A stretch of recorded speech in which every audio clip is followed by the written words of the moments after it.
decide whether to wear my glasses for this or not. Let's go for not. Hello, you bunch of nerds, is what I started off with Babscon, which I'm going to talk about in this vlog.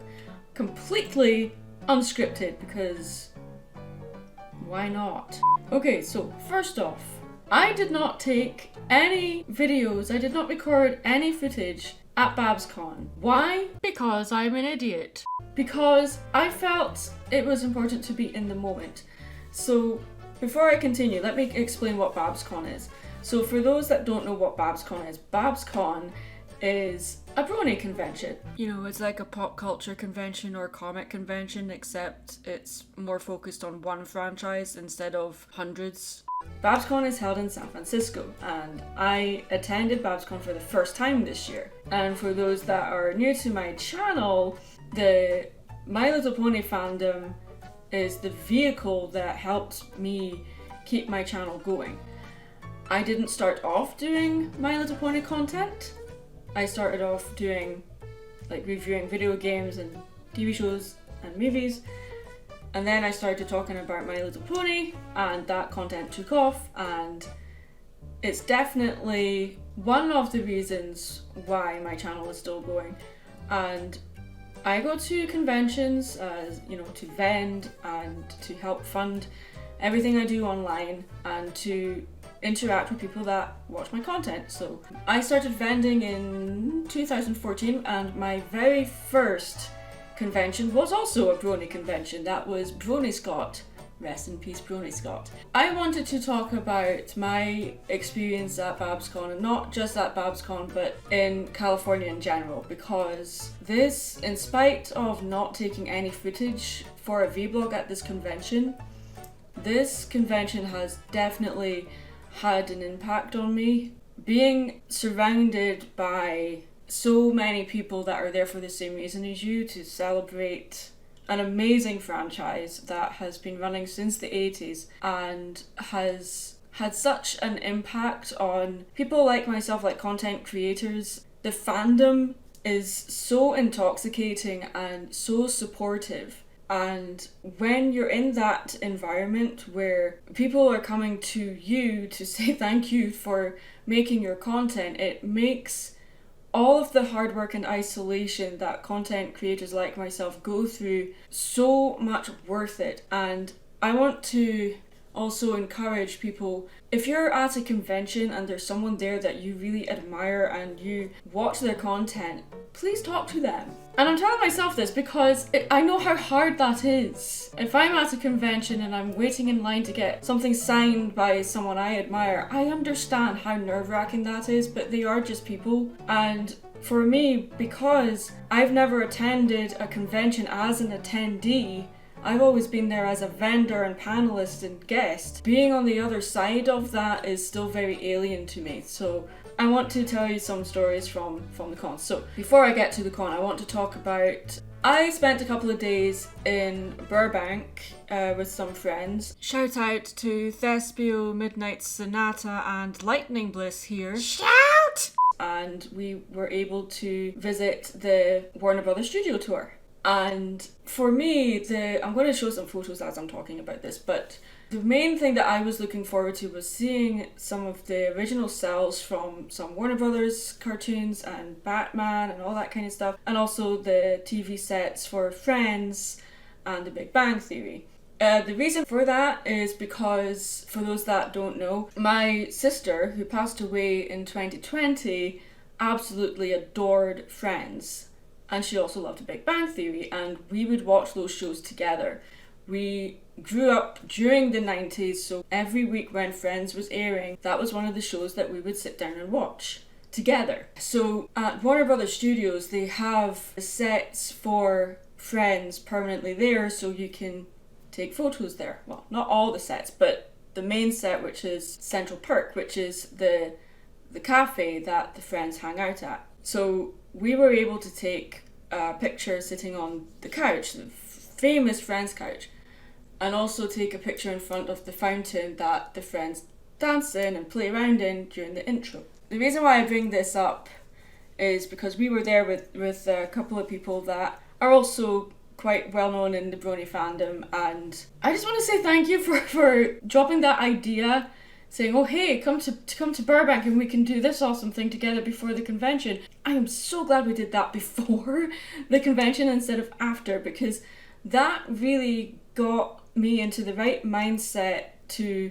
actually step into the role of what I do at a convention. You're doing panels and you're supporting other people doing panels, you're vending and all of that kind of stuff, and seeing all of that stuff was so inspiring. And it also just seeing the sets, it was just so much fun taking photo ops and various things with, you know, Harry Potter stuff, and seeing props from so many shows like My Fair Lady and a whole bunch of DC stuff.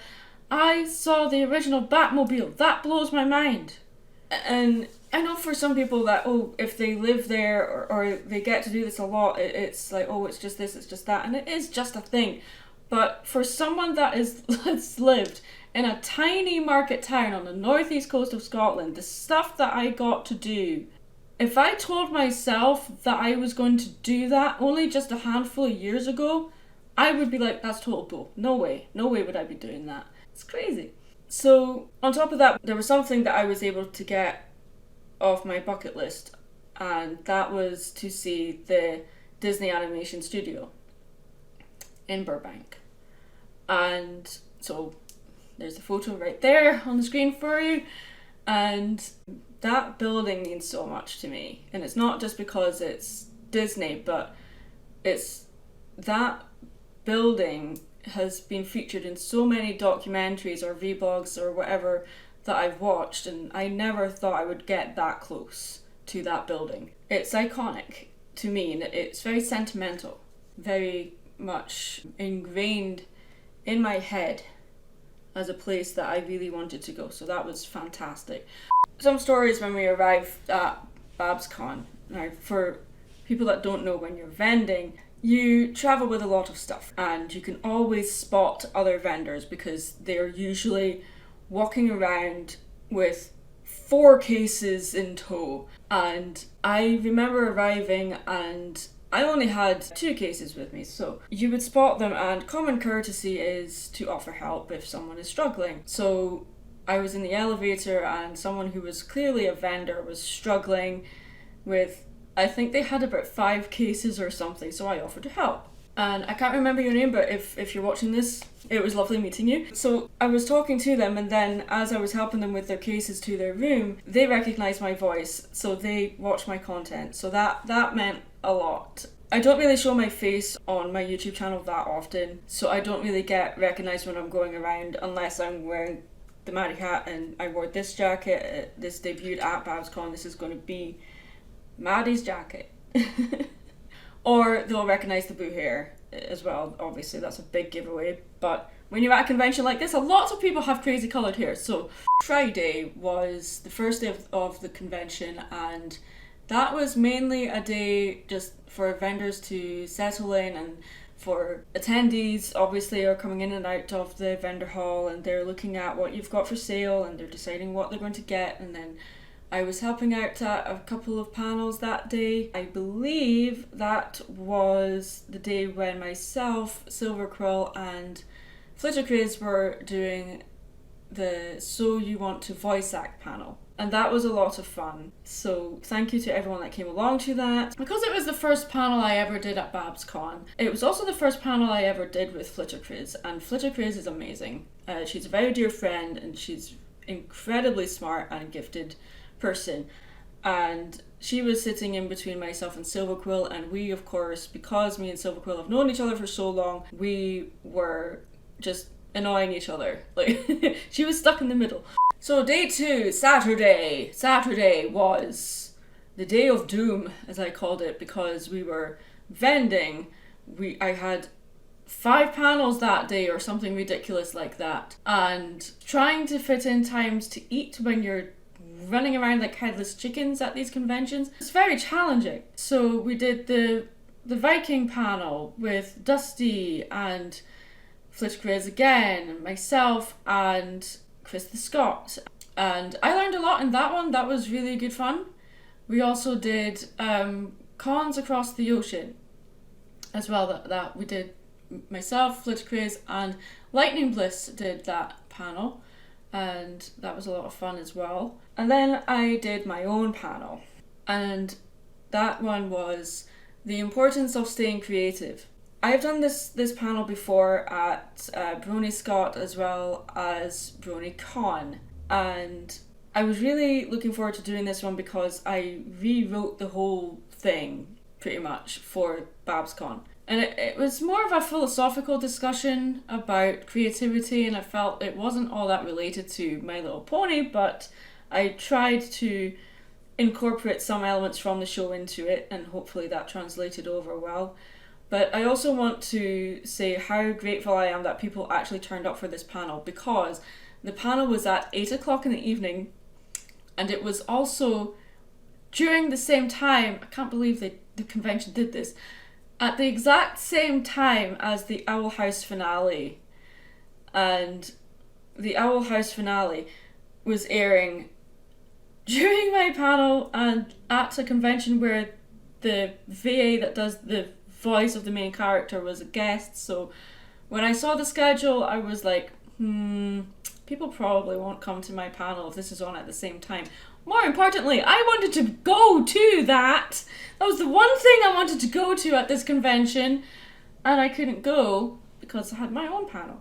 So that day was absolutely exhausting, but it was so worth it. And then Sunday rolled around, that's the last day, which is bittersweet because the last day of a convention is always really just, people are just dreading going home and ending and saying goodbye to everybody.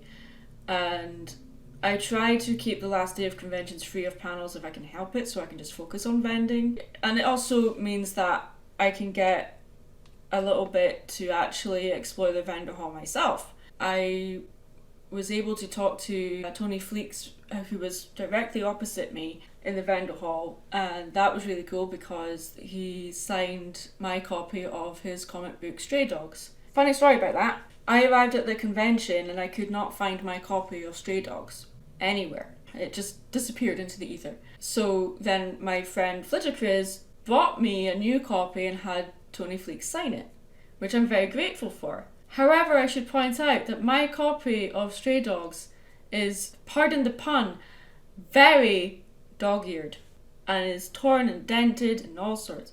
It's well loved. I have read that comic so many times. I have poured myself into it, not just for the story but for the amazing artwork. It's so inspiring. To have Tony sign that book, I really wanted that moment to happen. So when I could not find this comic, I was a little bit heartbroken. So when Flitter Craze did that, that meant so much. It so happenstance, I did find my copy. He signed it, so now I have 2 copies of Stray Dogs signed by Tony Fleeks. I was lucky enough to vend next to Silver Quill, and Silver Quill is a very dear friend. Without him, I don't think I would be vending. Storytime. Back in 2017, when I came over for BronyCon for the first time, Silver Quill was kind enough to let me share his table, and that convention was incredibly daunting. That was the very first convention I ever did in the US, and it was one of the biggest and the biggest Brony convention. It doesn't run anymore, but that was such an eye-opener for me to see, oh, people actually like my content enough to support it financially, which blew my mind. And then 2019, I was sharing with Silver Quill again. It's always good hanging out with Silver Quill, and since immigrating from the UK to the US, Silver Quill invited me to help him vend at Ciderfest in Milwaukee in November, and I hope to get back to that convention and have my own table there, but we shall see. I was doing commissions while at the convention, and because that just seems how Babscon works. Like custom things seem to be the thing at this convention. So I filled my commission list I was doing commissions Friday and Saturday. I was doing 5 every day. And both lists filled up within the first hour of vending, which is incredible. Because the convention wasn't as busy as I was expecting, I was able to stay on top of that list relatively easily. I was also given some presents. I was given a little giraffe from someone that's in my Discord server. Hi. I have a thing, I collect giraffes, and this person knew this and they gave me a little giraffe plushie, and I name the giraffes either after characters from Star Trek, or I name them after places I've been to. I decided to name this giraffe Burbank because I was in Burbank just before the convention, and then I thought, I was in Burbank. I'm like, Burbank is a perfect name. Perfect. Let me see if I can find him. We have a giraffe. We have a giraffe! That's not here. He's elsewhere. He is called Dallas. And I got him, funnily enough, from Dallas Zoo. That's why he's called Dallas. And then I got this one. He's got a little bow tie on him. He's so cute. This one was bought in Concord Mills, which is not far from Charlotte in North Carolina. So he's called Concord. He's my travel buddy. I take him everywhere I go. When I'm flying, he comes with me. He's very cute. So now he has a brother, and his name is Burbank. So this is Burbank. He needs something around his neck as well. And Mad Munchkin, as I call her, was also with me. I take her to conventions when I'm vending, and she shares my table. She was made by Kia Shone. We also had Mary Sue made as well, but we need to replace her because she was auctioned off for charity. And yeah, so if you're trying to find me at a convention, look for this plushie because I either carry her around with me or I have her at my table. So I had her at my table and a little sign in front of her that said "boop me," so people were giving her boops. And I was given some fan art while I was there, and I wish I could show you that, but I'm in the process of moving, so everything is packed away, so I can't, more or less everything is packed away. If you're watching this, thank you for your fan art, you know who you are. Babscon. This was my first time at this convention. It was also my first time as a community guest. So I was unexpectedly on stage at this convention along with all the other community guests, and I didn't know that we were going to be doing that. You know, each community guest was needing to say something. I half expected it to happen, but yeah, that was fun. And no, it wasn't, because when I was on the stage trying to do my bit, someone in the crowd yelled "freedom." I'm Scottish, so of course that's going to happen, but just a hint, please don't do that. I went along with it this time because I kind of had to, and we also had to do that during the closing ceremonies too, which for vendors, most people will know that vendors are usually not in opening and closing ceremonies because they're usually busy setting up and setting down. So that was my first time at opening and closing ceremonies. And closing ceremonies, it was absolute chaos, guys. It was amazing. It was so much fun, but it was utter chaos. It really was. But sometimes, if an event is chaotic, that gives you so many stories to tell. So, and look, I have a great big grin on my face, so I had so much fun at this con. It was lovely seeing friends again that I hadn't seen in years, and a few people that I knew online, I met face to face for the first time, so that was very special. That was my very first Babscon, and it will also be possibly my only Babscon. The reason for that is because next year we will be finally celebrating our marriage with a wedding ceremony in Scotland, and the date for that is just a little bit too close to next year's Babscon. So I want to end this video off with asking you guys, tell me if you were at Babscon, and if you met me there, say hi in the comments below, and also let me know if there's any conventions that you would like me to be at. And it doesn't have to be a brony convention, it can be a normal convention as well. I'm usually at those kind of events more often than brony conventions. But brony conventions are very special to me because that's how I started. My first convention was a brony convention. So this is very much my default setting when it comes to conventions. Brony cons are so different, and obviously things go wrong at these events, things happen. That's how life goes. There's no such thing as a perfectly run convention, and I know that Babscon had a difficult time in regards to raising the funds to run this convention, and that may have scared a lot of people off in regards to attending. And I completely understand that. I just want to say thank you so much to the con staff for putting up with the community guest nonsense and the vendors and all of this kind of stuff. It's such hard work. I've done behind the scenes stuff on conventions and other events. I know how stressful this job can be, especially when you're not getting paid, especially when it's for a non-profit. So guys, you're incredible. And I really wish Babscon all the best. I really hope it continues. I'm sorry I won't be there for your 10th anniversary. That really sucks. I'm sure you have lots planned for that, but I won't be there. So thank you so much to Babscon for having me there as a community guest and for letting me vend. And you looked after us really well, so I appreciate that. I'm glad I'm doing conventions again. I hope to keep the momentum going.